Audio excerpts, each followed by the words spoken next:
Hello, hello. Happy Sunday.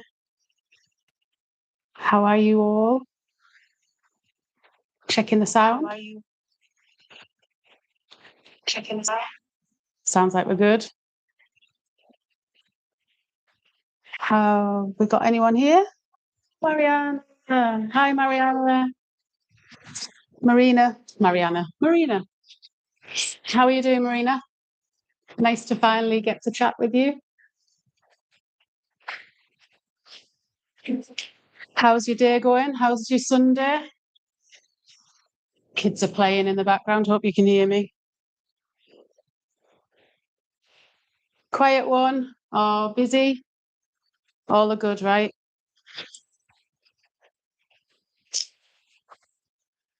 So, just checking in, just give a few people time to get in, and let's have a look. So, the two groups I've got going on here are Travel Transition Together, which will be on the first and third Sunday of the month, and then this one, Real Life Together, which is for everybody else. And that's the second and fourth Sunday of the month. And the reason why these groups came about is I won't say this every week, it's just because it's the first one of each. But the real reason why this started is, if you don't know, hi, my name's Carrie, and we are traveling full time as a family. Left England January of this year, so heading on for 6 months now, and we found that we're looking for a community everywhere we're going, right? Face-to-face community. And we're finding it's every time you get to a new place, you need to find your people again, and it takes time and it's a bit unsettling in that period. But I thought, what if we have a community that travels with you? And that's what that group is for. Okay, so the first and third Sunday of the month is that group. This group, Real Life Together, is for everybody else. And the reason why I wanted to do it for everybody else, no niches, right? No, this group of people. Now, as much as I think segregating communities is good, little silos of specifically women, specifically men, and all the other nuances that go within that, if it's perimenopause, if it's ADHD, whatever it might be, right? I do believe there's a place for them. But because so much of that is happening, and especially online, my thinking was, what happens when we come back from those groups? So, for example, I've just been to a breathworks group today, okay? Like-minded people who believe in this stuff, who find benefit from it, healing from it. And then you come back to family life, then what? Let's take, for example, you've gone to a perimenopause group, and then you come back and you're back with your husband who doesn't get it. Then what? So the idea was that to not segregate, have a community that is not segregated, that is all together and can listen and understand and empathize what the other side is going through. And so you can work together. And that's my thinking, that's my vision for these groups and why they sort of came about. And, I'm a mindfulness teacher, and I trained in 2018, and I lived my life by mindfulness. It helped me through so much bereavement. I hope you can hear me. The kids have only just started to come out as soon as I've gone live, right? It's 9 o'clock here in Vietnam. So yeah, I think that, where was I? Just by bringing it all together and supporting all of us, and to use one tool. Like, let's simplify life. If we had one community with one tool, wouldn't that be better? Isn't life getting too hectic and too busy right now? Like, there's just so many things. And let's be honest, these little silo groups, you're going to fall into more than one. It's going to take more time, more energy, probably more money. So this group here, my tool that I'll be bringing is mindfulness. But as a collective, I'm hoping we can share tools. It's not just going to be, I'm going to spout off mindfulness to you. You know, one thing I will say, all these tools are good to have in your toolkit for as and when you need them. They might not work for you right now, but you've got them in your toolkit for when you need them. And the other thing I'll say is, you know, I came to mindfulness before my big hit of grief came about. And I'm glad I had it in my toolkit before the big things happened in life. And that's my point, you know, having something there. It's good to learn it when life isn't really hectic, so that you can put it in and learn it when times are good and easy. And then when times are hard, you've got it there. So yeah, and let's just share experiences, life experience, real life experiences. Like, you know, the thing about mindfulness is we hold the pleasant with the unpleasant.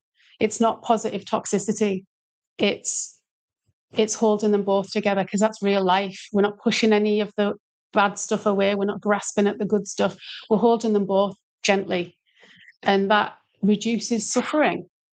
Yeah. And I'm a massive advocate for it, because it's helped me massively. And along with, you know, self-development that I've done since I was about, I don't know, I was picking up self-help books at like 14, 15. I knew there was something not right with how we were living, you know. So I won't say I didn't feel right in the world, but I knew there was something amiss, I think. And so I've always been on that self-help kind of self-development, spiritual growth kind of journey. So let me know, what do you think about those things? What do you think about community? What's community mean to you? Where would you like this to go? Have you been in communities before? What have you not liked about them? What have you liked about them? I'm not here, you know, to sugarcoat everything and rainbows and sunshine. It's real life. You know, I know community has its drawbacks, and I'm learning that actually right now as we're traveling. There's a lot of lessons, adventures and lessons, we should say. There's a lot of stuff that we're learning right now that is the downsides of community. So yeah, let me know in those comments, and I'll catch up with you here. Marina, you've had a good day and the weather's lovely. Yay! Whereabouts in the UK are you? Oh, glad you can hear me, because I've just rambled for about 5 minutes. Yeah, where in UK are you from? So we were living in Cumbria, right up there on the border, before heading over to Scotland, in the lovely Lake District. But yes, and it's completely opposite over here. It's sort of 35 degrees now. It's cooled down from last week. Last week was hot. Last week was 39 degrees. Okay, let us crack on. So the idea is that the more people we get on the lives, the more interaction there'll be, the less talking about me and my experiences I'll do on these things, on these lives. I want it to be a community about bringing you in, okay? But until we get to that point, because I appreciate I need to grow my audience, those words are just repeat and repeat for these content creators, right? Grow your audience. But until we're at that point, I'm here to open a conversation up. So I'll bring a topic to the forefront. Before we head there, it might be an idea to grab a pen, get a brew, Marina, if you haven't got one already. And while I go through this housekeeping, like I said last week, I don't like to call it housekeeping. I need another name for it. But yeah, so there's the clarity on each group and when they'll happen. Again, also, even if you're on the replay and you'd like to join live, but maybe the time's an issue, put in what time's best for you and I'll work around it. We are here for 2 more weeks in Vietnam. And it's currently 9 o'clock, and I don't work very well late at night. So this is the latest I could make it. And I'm thinking, if there was families, you know, Sunday's good because it's a good time to reflect on the week and its intentions for the week ahead. I like that. And if you've got kids, you might be out doing sports or shopping or something early in the morning. So I thought 3 o'clock, you might be winding down, coming back, starting tea. So that was my thoughts. But we can work around the time, perhaps. But there will be another time change for me in a couple of weeks. So we'll see. Be good to see you live.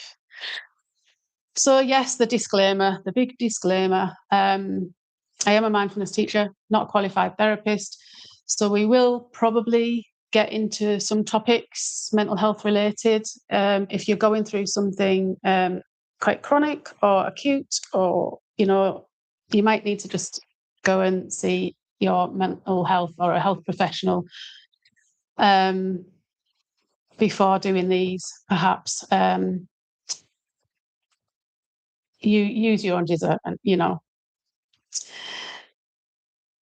Okay, so to get the best out of this session, or all these sessions, it's about being vulnerable. Like I've said there, it's using your discernment, being vulnerable, but using your discernment. You do get more out if you share more, but I appreciate that this is live and it will be going on as a video on my channel as a replay. So just bear that in mind with how vulnerable you want to be. Okay. And it's about accountability and commitment. This is another thing that I think is a drive for community, is to really show up. Really show up, not just for yourself, but for the others in the community. I did my Substack today. I've put the links actually in the chat there. But in my Substack today, yesterday, I think I put it out, I talked about community and just the importance of it. So have a look at that. Have a look at the Substack if you want to know where I'm coming from with it. Where am I on here? Apologies for looking at these notes. Eventually, I'll just be able to do it without these, won't I? Yeah, accountability and commitment. Yeah.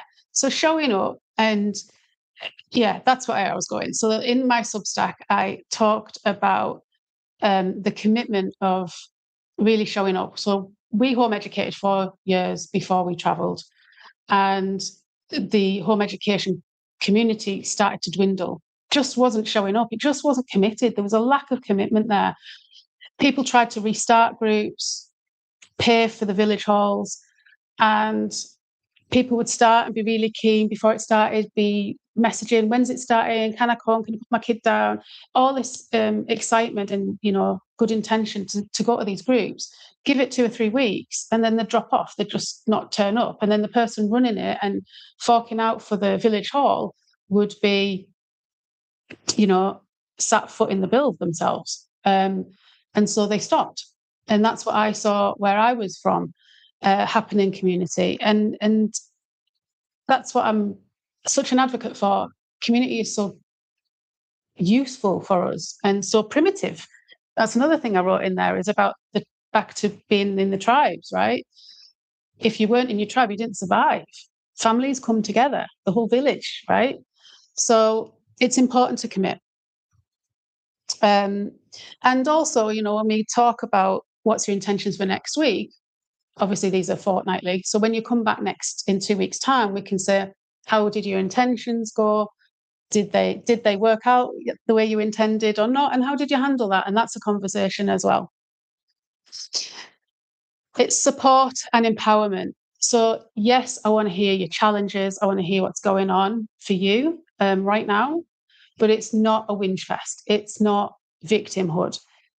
I'm here to see and hear you, and we all are as a collective, but we're here to move you through it as well, with the tools that we can all bring together. So it is about support and not just laying it all out there and just putting the energy out there in the ether, not doing anything with it. Okay, it's here to support you. I'm not saying you're going to put something in place and everything's going to be hunky-dory the next time. I'm not saying that, but we can help you through it if you're willing to commit outside of these sessions and actually do something as well with that. Um, yeah, so that's it. And there's a quote here that I heard the other day, and I thought was quite good. What's shared here stays here. What's learned here can leave here. I like that. What's shared here stays here, but what's learned here can leave here. So that's a good one. Let's check in with Marina.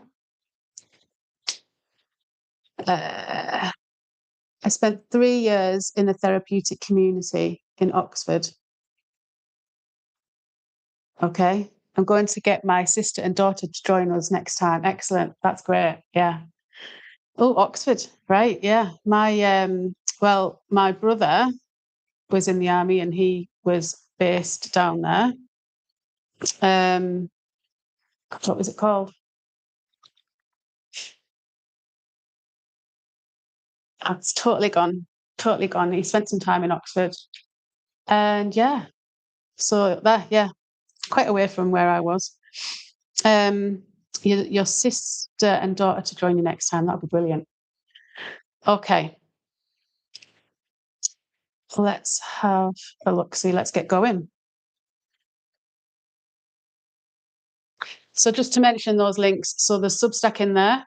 Marina, I know you're on there. Thanks for joining me there. Ko-Fi is where my digital products will go and any donations if you feel obliged. Digital products, my shop isn't open yet because I've rebranded. So I'm rebranding everything. And then hopefully the end of this month, I'll have everything back on there, rebranded and open for you. Some freebies, some if you want to give donations on there or paid digital products.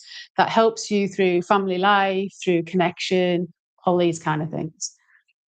And there's a direct email there. So if you feel that this is some of this stuff has resonated with you and you want to go a bit deeper or, just share, then email's there to do that. Okay. So the topic then is, do you know you? So we're calling this Real Life Together. That's the name of these lives. But before we can truly connect with each other, what I thought was, let's go back to the basics. Let's have a foundation here. And before we can know each other, we truly need to know ourselves. We hear that phrase, don't we? Like before, if you're looking for a boyfriend, girlfriend, partner, and they say, you've got to love yourself before you find somebody else and someone else loves you. You've got to love yourself first. Have you heard of that before? So similar thing, like really know who you are. Because the life's so busy, right? And we don't have time quite often to really tune in. And I think it changes. So you might think you know you, and then a few years later, you're someone completely different. You don't even recognize yourself from 5 years ago. I stand for that, meat eater, vegan, vegetarian now, even that's changed. I know people that have had religion, then gone non-religion or switched religions. You wouldn't think that 5 years prior, and we're going to come on to that in a little bit. So yeah, many of us know our roles, our job titles, our responsibilities, our relationship status, what's expected of us, but do we know ourselves? So here's a question. If I was to meet you for the first time and I said, tell me about yourself, how would it go? What's the first 3 things you would tell me about you? Drop that in the comments. What would you start with? Tell me about you. I did this once in a networking event. It was really hard.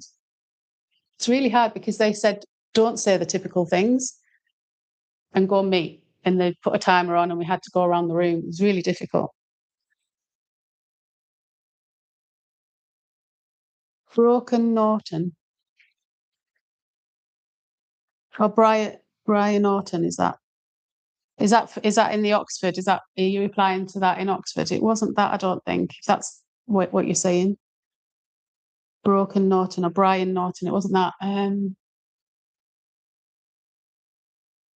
Is it Didcot? I know that's in Oxford, but I'm not sure if that was it. Might have been. Yeah. I know I did Uxbridge. Is that down there? Because I did some training before I went on cruise ships there. Uxbridge, I think it was it. Anyway, so a long time ago.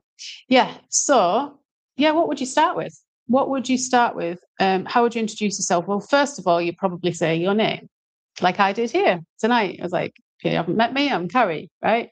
The next thing, I'm a mindfulness teacher. The next thing, I'm a wife, I'm a mother of two. I home educate or did home educate in our world school. You know, we travel as a family. All these labels, I'm a vegetarian. All these labels that we slap on ourselves just to realize, just to like communicate. I think I don't diss labels. I think they're good for communication, but we can identify with them. We can really become these labels. What if these labels are taken away? And I've done a video on that before, so I'm not going to delve into that too much. Oops. Tonight isn't about fixing anything, it's about becoming curious about the person underneath the labels. So I'm going to ask a few questions and I'll give you my answers as we go. Um, yeah, I'll give you my answers as we go along. And then I'll try and remember to come back and revisit the whole, now how would you introduce yourself? Would it change? Now we've delved a little bit deeper. If you don't know if you've ever seen Jim Carrey's interviews over the more recent years, and he's like, I am not Jim Carrey. I am just this man, you know, and the interviewer is going, you're not? And who are you? Who is here? You know, gets into this whole spiritual realm. So um yeah, but let's delve into it. I'm going to give some prompts. Some you might have thought about before, and some you might not. So this is where your notebook and pen comes in handy. Do you know you? Okay, so some random ones you may or may not have thought about that I've come across quite recently.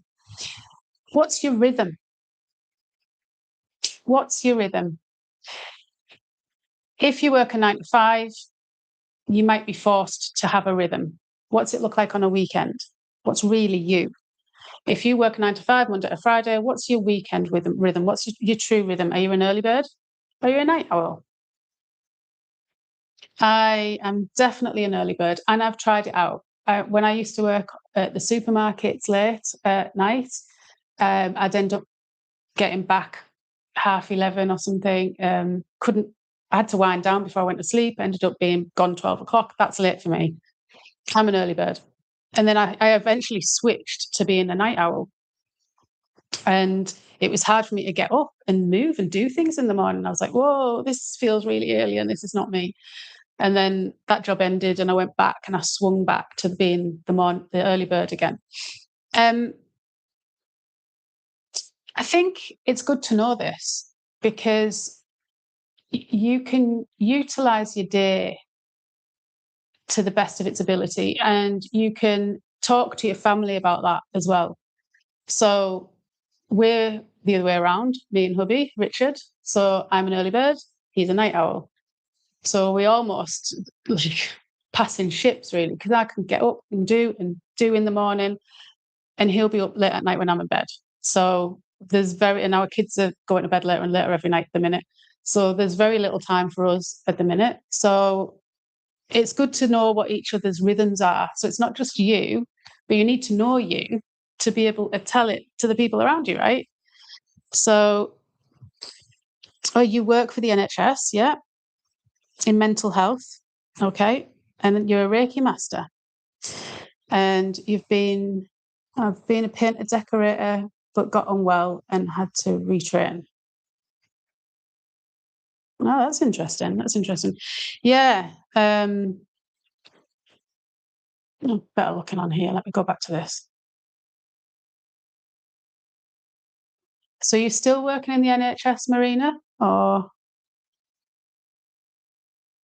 is that when you retrained and did paint and decorator? Or you were a paint and decorator and then gone into mental health? It's a tough role, isn't it? Are you full-time? It's hard. So as you know, I was a physio in the NHS, mostly in community. Uh, it's hard. I'm not going to slate the NHS. It's a difficult entity, being in it as well as, being the outside in it as well. But yeah, Reiki master, excellent. That's really good. Next question. Let's have a look. Okay, so early bird or night owl. And then the other thing, and I know, Marina, you've seen this video and I talked about this, and you mentioned passing this kind of information on to your daughter. Crash date. What do I mean about crash date? So for women out there and the men, this is my point.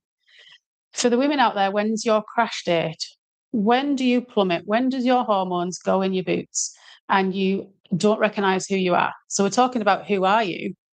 But at this period in time, in your cycle, in your hormone cycle, for me, especially sort of in this perimenopause era, I've noticed it more. It's, I've gotten well into my 40s before I realised this. My daughter's fast approaching, I'm sure of it. I was 10 when I started my period, and she's 9, approaching 10. So I've got a feeling we're nearly there. And I'll be telling her this stuff. I won't be just saying, oh yeah, you bleed for 7 days and that's it. There's your pads, off your pop, which is probably what majority of us got. I'll be explaining what happens, why you are not feeling yourself. Why? It's the hormones. They literally drop. So it's about knowing when that is, planning that. So you might, on your calendar, on your diary, be putting in when your due date is. But I also put your crash date in. For me, it's around that 24, 26 day.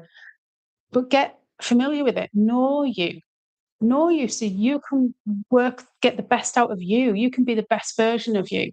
And in that time when you're in that crash period, the people around you, you tell them, be open. This is where I am right now, and I'm not at my best. Can you give me a bit of grace? Can I do less now in that household, or whatever it is? If you work a job where you work your diary, work it around that. Because if you're anything like me and you have brain fog and you can't find, I'm not on there now and I'm still forgetting things, but it's nowhere near as bad than in that period of time. So crash date, do you know when it is? And if, like me, you've got girls, once they get to that age and they're both there, know each other's. I don't know. Like you're the next generation, Marina. Like what was it classed as too much information back in the day? Is it now to tell everyone when you're on? But it's not to say it in a really personal way. It's to say it because so that they understand you a bit more. Back to who are you? If you understand who you are and why you might be lashing out and triggering, if you tell somebody why that might be happening, it's not an excuse, you don't fall back and don't do anything around the house for a week, but you make them aware. I might be a bit more shouty. I'm going to try not to be, but please bear with me if that's the case. So I don't see it as too much information if the intention is that,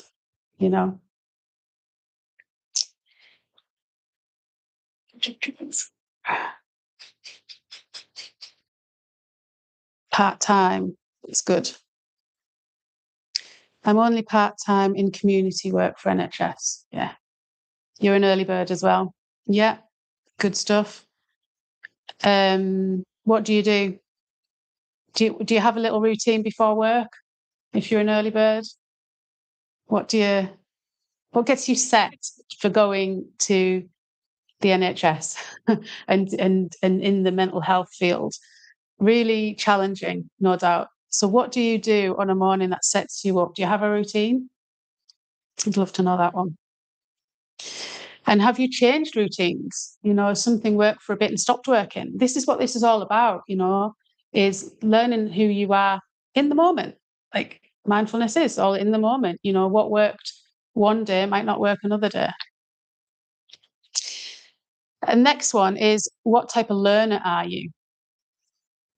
What type of learner are you? So I did this digital document that I'm rebranding, and it was for kids, and it was a learning tool, and it had the VARK, VARK, VARK, and that is visual, like audible, that's hearing, read and write, and then kinesthetics or moving. So what kind of learner? Visual, audible, read, write, kinesthetic. What type of learner are you? And then if you're a parent, do you know what your kids are? Especially home educating parents, this is something you need to find out when you start. Okay, because you might not be the same. So you might be trying to teach your kid in the way that you learn, but that might be way over their heads because they don't learn like that. So my eldest is undiagnosed ADHD, and very, very hyperactive. So she doesn't sit still. So she does learn kinesthetically. An example of that was walking through the woods, and I'd take a sheet with me and read it. And then she could, if I asked her anything about it, it went in. But if I sat her at a table, no chance, not a chance. So for me, one of my, I'm visual, definitely a visual. I'm definitely not a read write, and that hasn't changed over the years. I can be audible as well, I would say. Kinesthetic, I can be that as well, but my number one would be definitely visual, because it was weird, because I would always say I'm a visual learner. When it comes to meditating, I don't see anything, and I thought that's so weird. How can I be such a visual learner but then not see anything in my meditations? And everyone's going, oh yeah, I went on this great guided meditation, and I saw this and went down this garden and into this beach, and I'm like, I don't see anything, it's black. Next one is, what do you like about you? This one's not easy, is it? What do you like about you? And I said this in a recent video. When I was rebranding, I was trying to think of a new name, and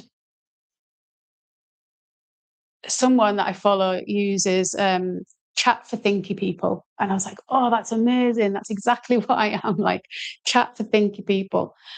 And people would say, oh, you overthink. You're such an overthinker. Stop overthinking, stop overanalyzing. And I'd be like, I got to the point when I was doing this rebranding exercise that I was like, I like that. I actually like that about me. I like that I overthink. Now, there's a difference, as with everything. Mindfulness is always a line. But like, if you overthink to the point where you have what's the term? Of analysis paralysis, where you overanalyze, you have analysis paralysis, it paralyzes you because you're thinking too much, then of course, if that's causing suffering and worry and anxiety and all that, then obviously that is overthinking. But my point is, overthinking, when is it overthinking? Your overthinking might be different to my overthinking. If I enjoy thinking, then to me it's not overthinking. So I like the fact that I'm a thinker. I like the fact that I think and I'm curious to life and question things. I like that about me. So people might not like things about you, but you can like them. Give yourself permission to like the things about you that others might not. That was quite a light bulb moment for me.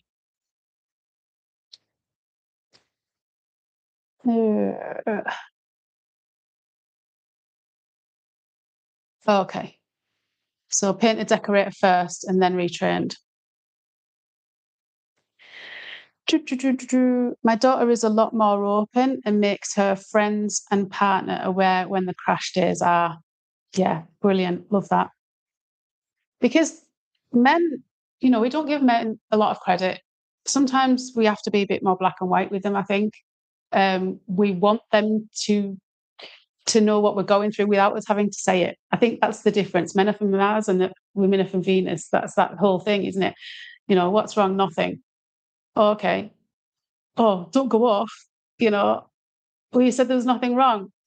It's that like read between the lines, guys. Come on, but they don't. So sometimes we just have to lay it out there for them and say what is going on with us.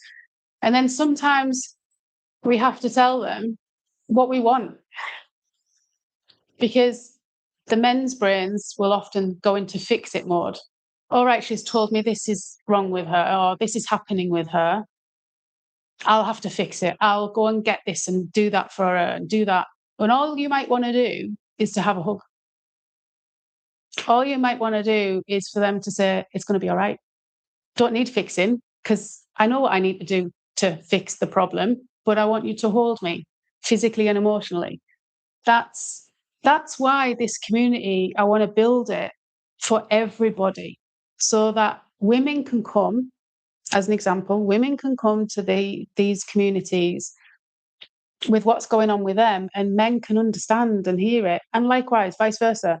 Men can come with the problem and we can understand from their point of view, instead of all this segregation, So that is great that your daughter is having that with her friends and partners.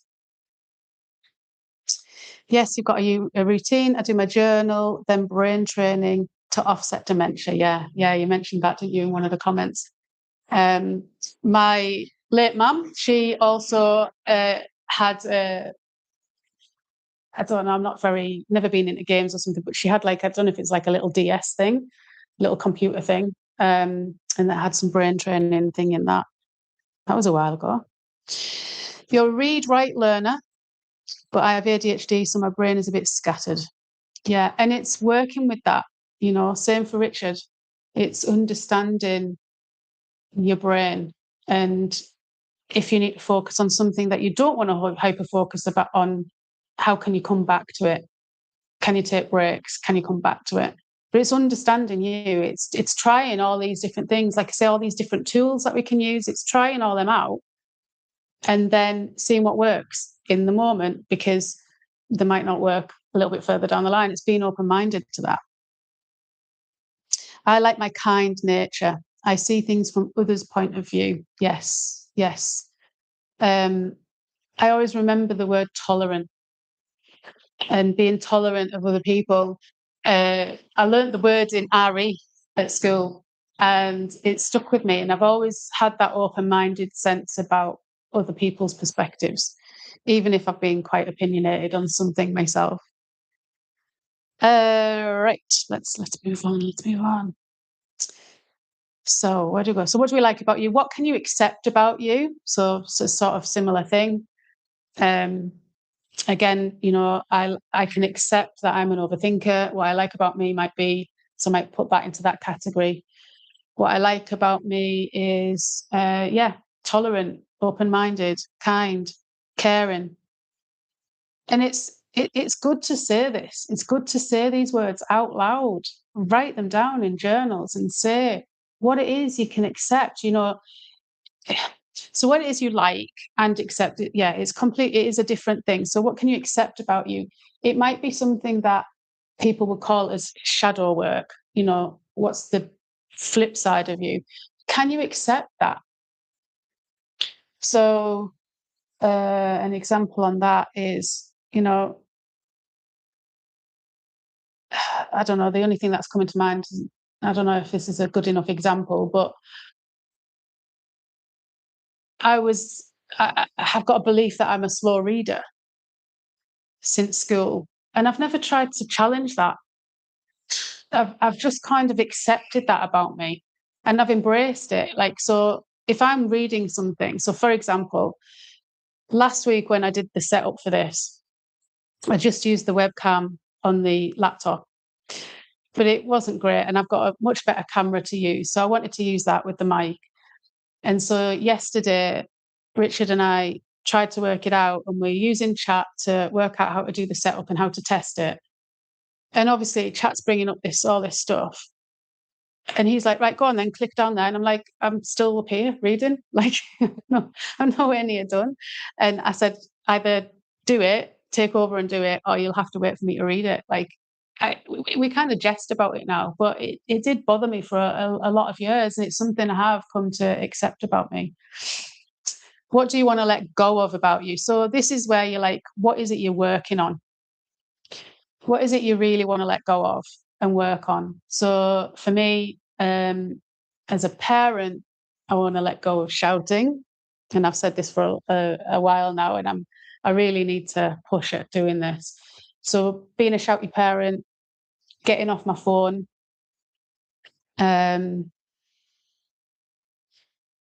What else? What else do I want to let go of? Just I want to be able to listen more. So I like talking. Obviously, I've got a YouTube channel and I can talk easy. We've gone over half an hour now. But I need to let others in. I need to listen more. So let go of talking and listen more. So they're sort of the shadow things, like that I'm aware of me, and I'll do some work to let go of them. What expands and contracts you? What expands and contracts you? So what makes you feel like you're on cloud nine? And what's the opposite? What contracts you? What makes you feel anxious, not in a good place, hiding yourself, don't want to say who you are to people? You know, what contracts you in your life?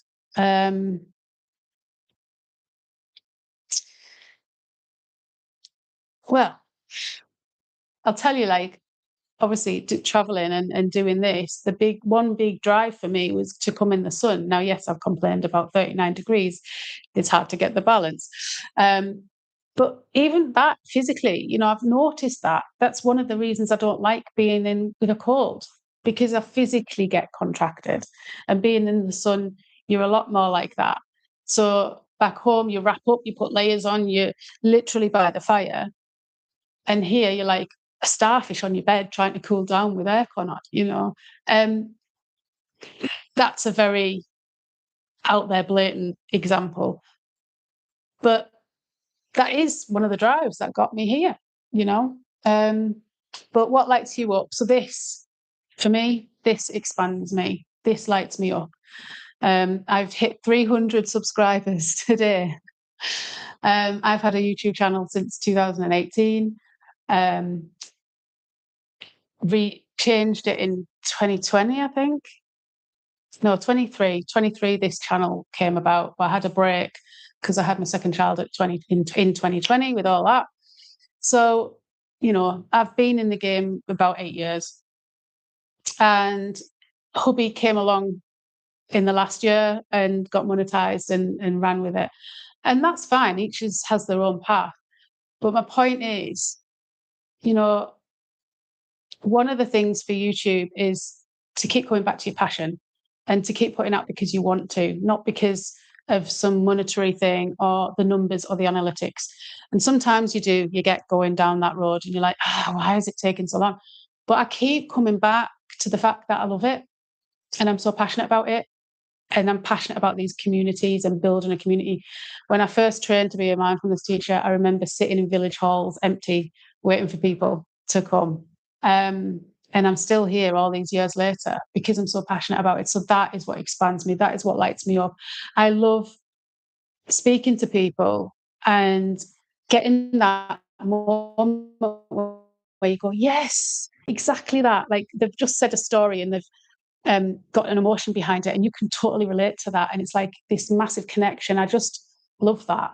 And, you know, with all the self-development stuff I've done over the years and the mindfulness and how it got me through grief and everything, I'm so passionate about that I want to help other people. So that is definitely something that expands me.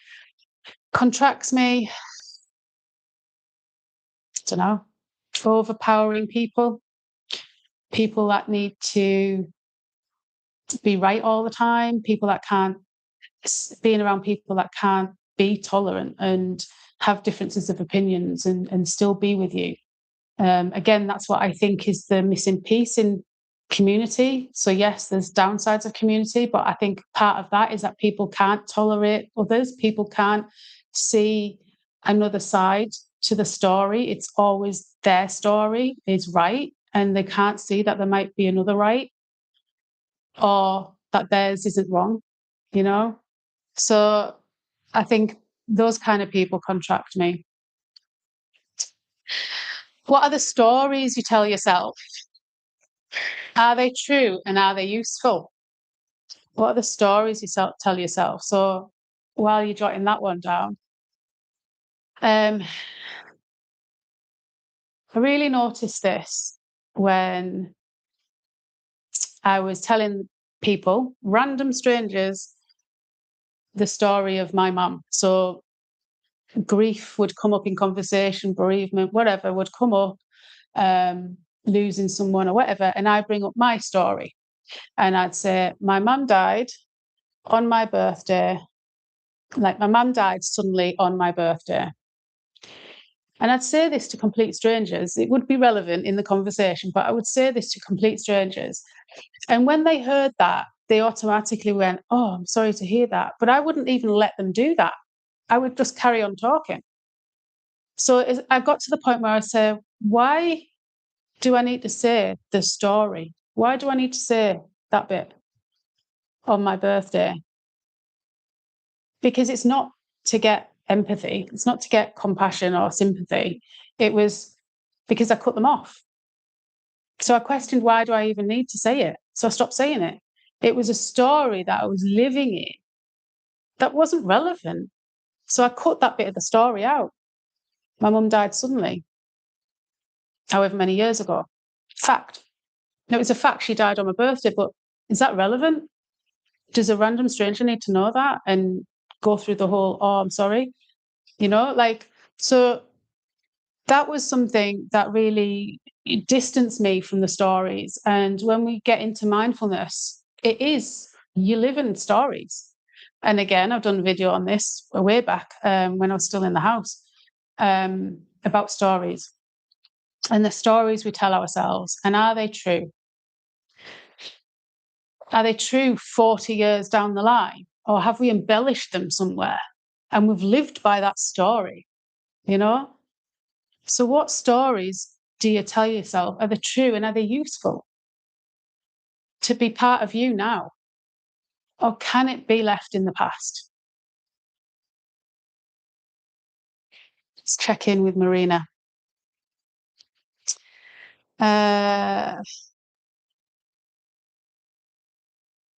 Connection. My friends expand me, my family. I also love the sun. I detest being cold. When I have a good session with a client and see changes in them, that really makes me feel great. Yes, yes. When you really get that you've helped somebody and it doesn't matter, nothing else matters, just it's not about you, it's about them seeing the light. You're just the facilitator. You're not, this is a big thing, like you're not the guru. None of this, not, a lot of online people, spiritual teachers and gurus, and they're getting knocked down now, aren't they? I wanted to do a video on that. They're getting knocked down now. And it's never been the way, whether you're religious or not, any spiritual teacher or normal teacher, they're there as guidance to guide you along the way. They're a little bit higher on the path. They're not on this pedestal, you know? But it's just about, they want help. They've been there a little bit before you, so they can guide you on the path. And that's how I see this. I say I'm a mindfulness teacher, but I'm just like everyone else. And I put out this real content that I'm going through to show you how mindfulness can be implemented in daily life. It doesn't have to be woo-woo. It doesn't have to be spiritual. It doesn't have to be religious. It can be real life stuff and be implemented in real life to help us live our lives, our best lives. So yeah, seeing other people is really heartwarming. And I think in today's world, everything's monetized. Everything. Like, what can I monetize now? Yeah. And the last one is, what are your values and beliefs? Again, I did a video on this. So this is just sort of a bit of a recap, really, isn't it, of my videos. Values and beliefs. This is something that I believe should be taught in schools. If you're religious, you have this. You have this already. More and more people are not religious. And my argument to that is, well, how are you living your life true to you? If you're not religious and using their values and beliefs, what's yours? And so if I asked you, if we go back to that meeting and I asked you, what's your values and beliefs? Maybe that's a better question to ask someone. Yeah, I just thought about that. Maybe that's a better question to ask someone when you see someone for the first time. Instead of tell me about you, what's your values and beliefs? Yeah, can I resonate with them? Or can I just accept that they might be different to mine? But that's a good starting point. What's your values and beliefs? So your beliefs is what you believe to be true, what you personally believe to be true. Your values is what you put at high regard. And they could be completely different. So you might have two people that have the same belief of education. I believe a good education is important. But the two people might have different values based on that belief. So you'll have someone that says to have a good education, you need to go to school. You have another person number two, saying a good education means home education. And that's where it splits up, isn't it? So you can have the same belief as somebody, but have a completely different value on it. What do you put as a high regard?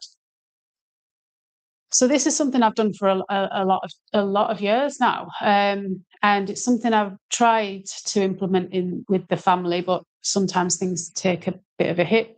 But what's your personal values and beliefs? What are they as a family? Because that's what's going to guide you in your life if you're not religious. And how can you sit at the end of the day and go, yeah, I had a good day? How do you know you had a good day? Based on what? What's your measurement that you're working that on? Like, are you getting closer to living your best life if you're not living it already? What are you working towards? It's not living in the future. It's taking a moment to think about that in the present moment, think about the future, but come back to the present.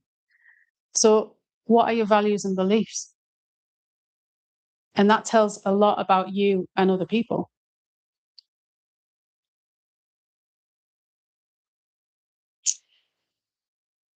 Okay. So there are some questions. That was just to get going with the do you know you? But if you really get into those and spend some time with them, and then do you know what? Do you know what I find is really good about knowing all this stuff? No one can knock you because you've already said, what do you want to let go of about you? You've already approached in your mind's eye what it is you don't like so much about you. Can you change it? Can you let go? Can you work on it? Or can you accept that? And if you know that there's something you don't like about you, but you've chosen to accept it, this is all done mindfully, right? You choose to accept that part of you. So if somebody says, oh, you're a slow reader, I go, yeah, I am. It doesn't knock me. It doesn't knock me anymore because there's nothing you can't tell me about me that I don't already know about me because I've done the work. I'm solid in myself. I'm able to stand my ground and be true. And that's real authenticity. Again, another word that's banded around, authenticity. That is real authenticity when you can really know who you are and show it. And then if anyone tries to knock you down, you're like, what are you doing? Because I already know that about me. And I'm either working on it or I've accepted that about me. Does that make sense? Because that was such a light bulb moment for me.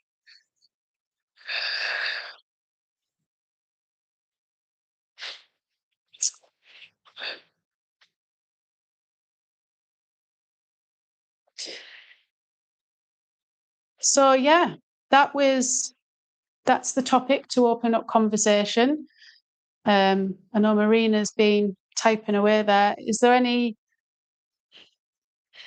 aha moments or any Q&A questions, answers that has come from that, Marina? Anything that you think, yeah, was a light bulb moment or aha moment? Let me know in the comments. This is the chance to really come back on that, but we kind of did it on the way through, didn't we?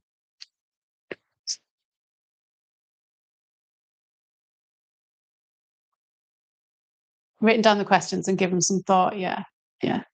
So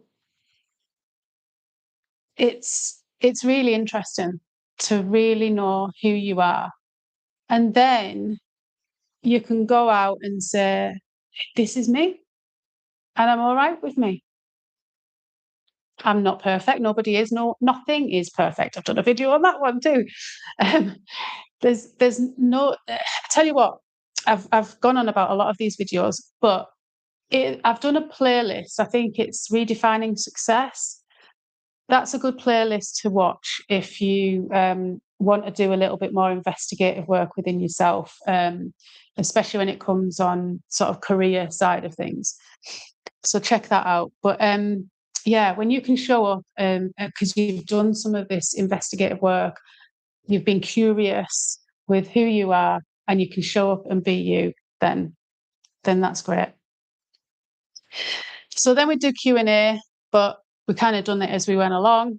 And then what I was thinking is reflections on the week gone by, on last week, some reflections on the week gone by, and what can we both support with and what can we celebrate in last week.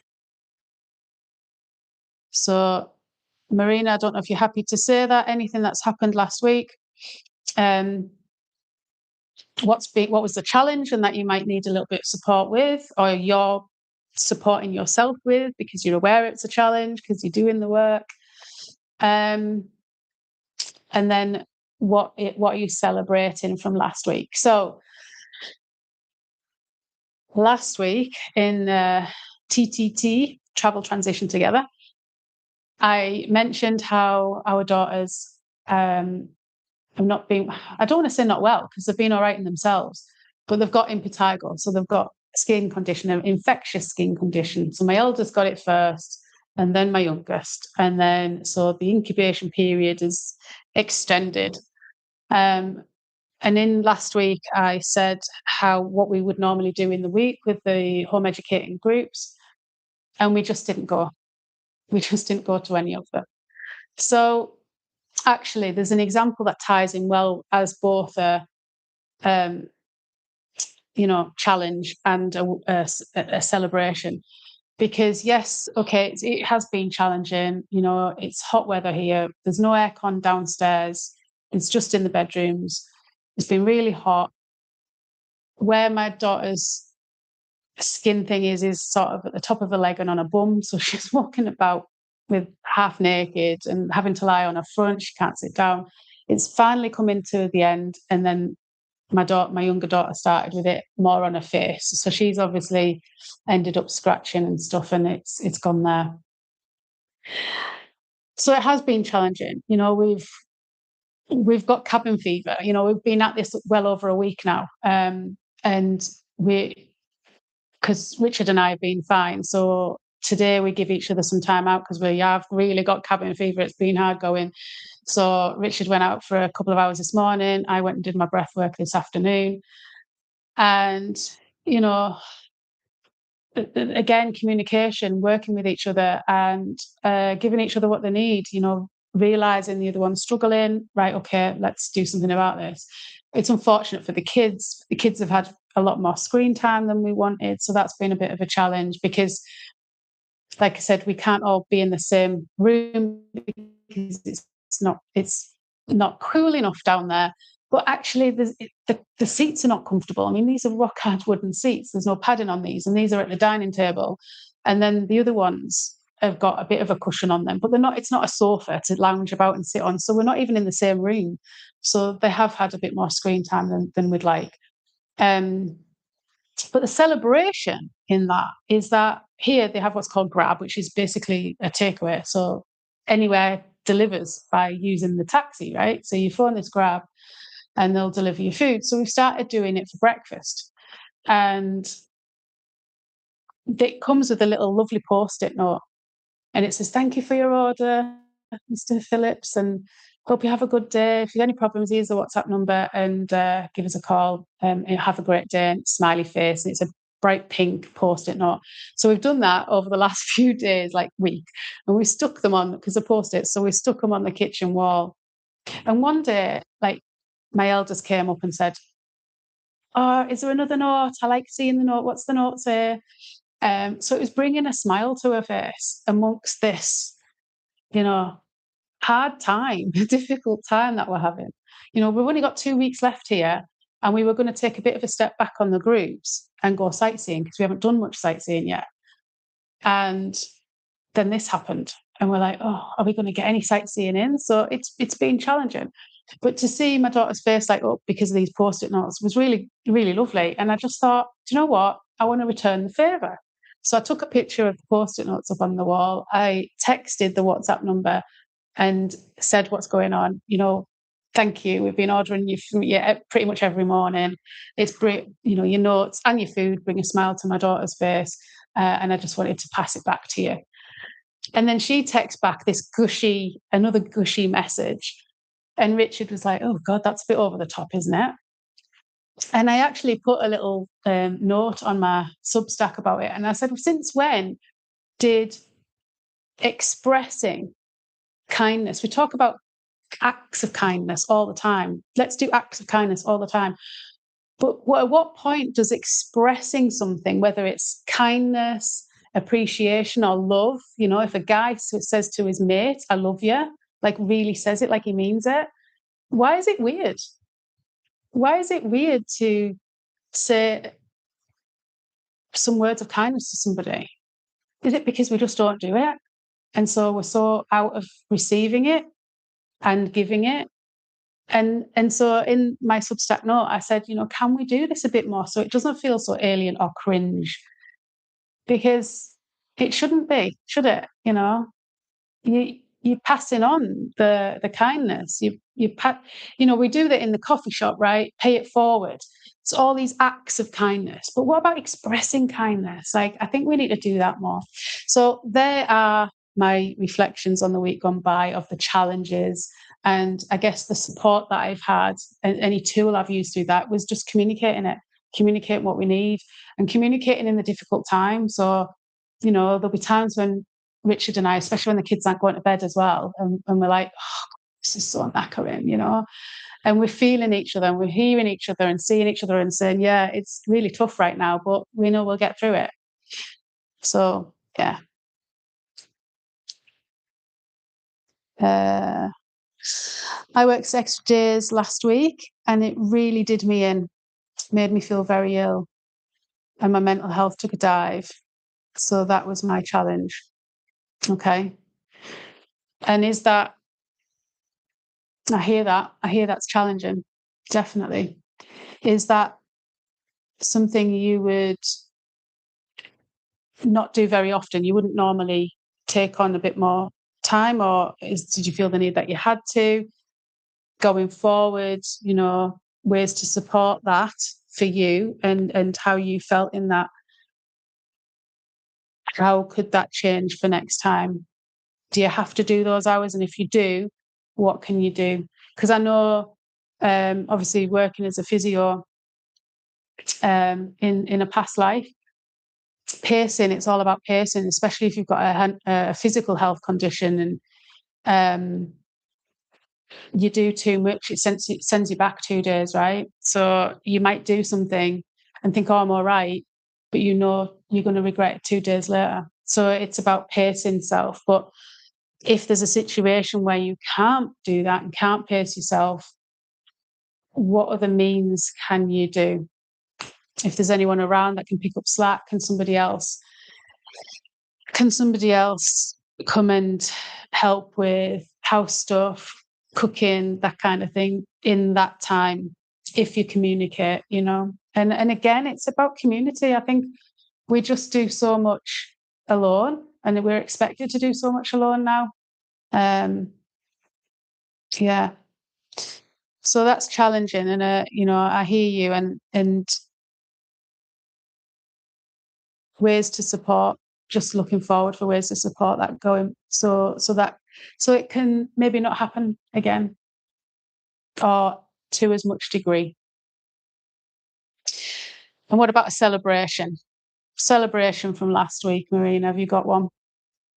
Because like I said, even if you're laid up, I know you said mental health took a dive, it was more mental health for you there, but if you take a dive and it's difficult, then what can you do in the moment? What can you look for in the moment? So with us having cabin fever and stuck in, still tried to see the other side, a little glimpse, a little celebration, a little glimmer to say, yes, I'm still alive. Things are hard, but I'm still alive and living and grateful for it. And then next week, let's reflect or have intentions going forward for next week. Again, I think for us, it's much the same. it's an unknown, isn't it? Illness. Again, it might be the same for you going forward for next week, Marina, but what can we do next week? What's the intention? So the intention is for everybody to be well, right? In our household, physically healthy, so we can go out and enjoy some time here. That's the idea. That's the intention. Yeah, and it would be a big celebration if we're all good. I think Jasmine's definitely there. We just need to get Sage there. And that's really it. I can't really say anything more about for me for going for next week, because it is in the unknown. And just want to say on that, sometimes we don't know. Sometimes we don't know in life. Sometimes there is an unknown, and how do we deal with that? And one thing I started to do when I was still back in England was, I put adventure as one of my values, and fun and adventure, because I was getting bogged down with the mundane of life and the responsibilities and the to-do lists. And so I'd say, okay, I want adventure in my life, but maybe adventure looks different to traveling and doing all this fun stuff. Maybe it could be something else right now for me. So I would see adventure. Could adventure be the unknown? Instead of getting caught up and worked up and anxious about the unknown, could we think of it a different way? And could it be adventure? Could it be fun? Because we don't know. And just slightly see it differently. The unknown doesn't have to be scary, because the other side of unknown could be better than ever. We just have to go through it. And sometimes it's difficult to go through it when we don't know, and we feel all the feels, and we feel scared, we feel anxious, we feel nervous. But just having a different perspective on it might make it feel better and actually feel more adventurous and fun. So who knows what will be around the corner for us, for any of us, for next week. But we can, in the moment, have an intention, have a plan. And then if it doesn't go to plan, again, a big topic is expectation. We have an expectation of something. How do we handle expectation if it doesn't go to plan? And again, that's using mindfulness. And then we come to acceptance. Yeah. So I can talk and talk forever about all this stuff. So yeah, that's our first real life together. Thank you for joining me live, Marina.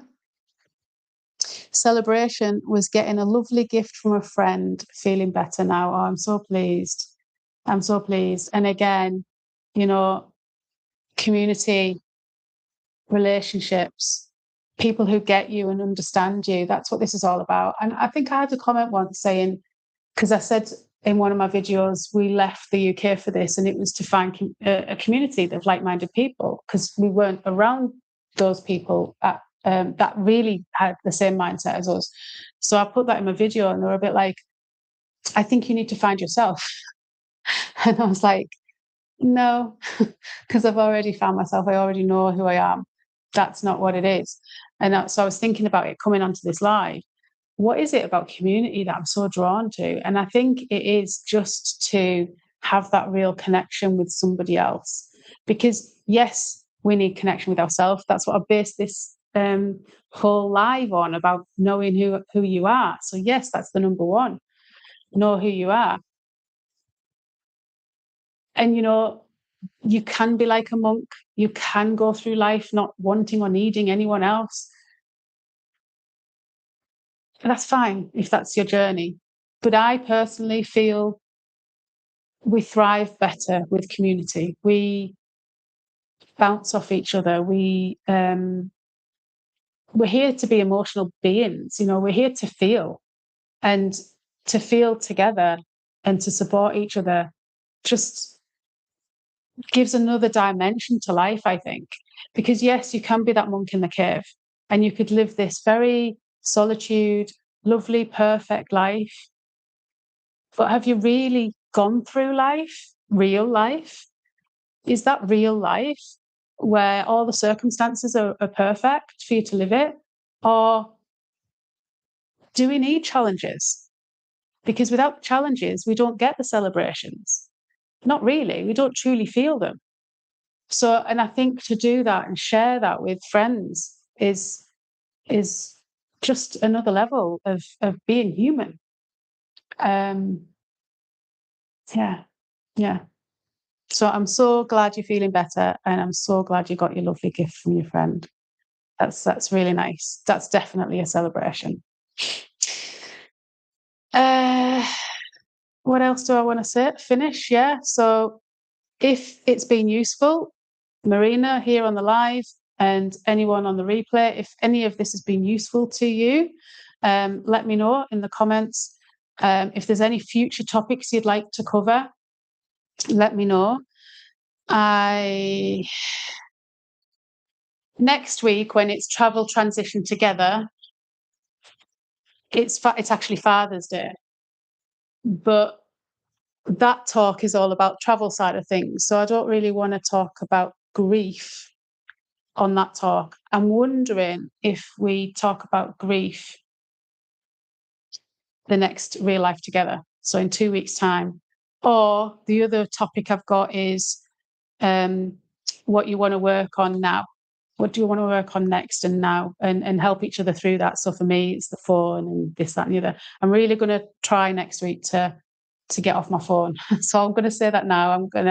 And then we can have a bit of accountability to it. But they're the two options of topics. Talk about grief, because Richard and I both lost our dads. I've lost both parents. So there's an air of grief around when Father's Day comes up, and I'm sure there'll be other people out there that are feeling the same. So do we talk about grief? It's a big one. Grief's a big topic. I will keep it to grief as in loss of a loved one, as in death, because there's other ways you can talk about grief. You can talk about loss of identity and all these other kinds of losses, but grief as in passed over loved ones. So yeah, let me know if there's any other particular topics you want to do, or we can go with one of those. But that is what I've got down here. Yes. So the next one of RLT, Real Life Together, is the 28th of June. And the 21st of June next week will be the Travel Transition Together. So if anyone's traveling as well, come and jump on that, and let's build a community for those that are traveling, because more and more are not just digital nomads as solos, but the families like us are traveling too. And yeah, I just want to say thanks for showing up. Thanks for being live, Marina. It's been lovely to interact with you here. And also on the replay, and if you've dropped anything in the comments, that's great. Check out those links as well I've put in there if you haven't already. And yeah, it's been a great session. I've loved it. And let's get more people here so we can really build a community. Yeah. Thanks so much. Thanks for watching. Much love. Bye for now.